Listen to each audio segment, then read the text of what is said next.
Jean-Pierre, bonjour. Numéro 233 avec à la une. Avec à la une 2 visages et un gros titre. Ils ont quelque chose à vous dire.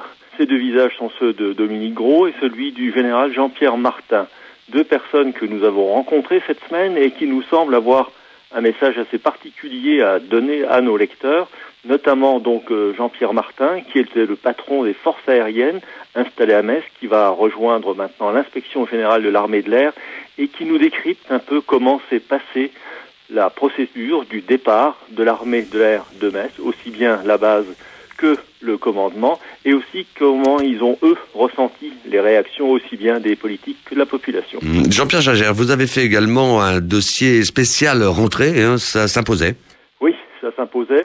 Qu'est-ce qui nous intéresse dans cette histoire-là ? Eh bien, c'est la façon dont un proviseur rencontre ou prépare, sa rentrée, la façon dont les élèves du primaire ont maintenant la possibilité d'étudier une langue vivante et la possibilité qu'ils ont ou non de faire un choix, et puis donc bien sûr aussi tous les autres aspects, les livres des lycéens et les aspects des collégiens. Alors du côté de Thionville, vous vous êtes penché sur le transport public.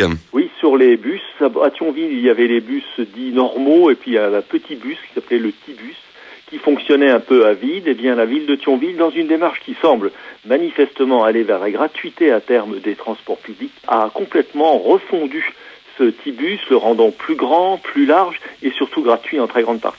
Jean-Pierre Jagère, je vous laisse très précisément 1 minute 30 pour nous dire ce qui se passe chez nos voisins à Sarrois, à Nancy, et puis également dire un mot de la LGV Est. Alors, chez les Sarrois, il y a des élections qui ont eu lieu dimanche dernier qui préparent les élections législatives de la fin du mois de septembre, la remontée d'Oscar Lafontaine et les signaux inquiétants pour Angela Merkel. Chez les Nancéens, ils préparent la 2e ligne de bus et pour éviter que ça déraille un peu trop souvent, ils ont mis un duo pour piloter cette ligne de bus.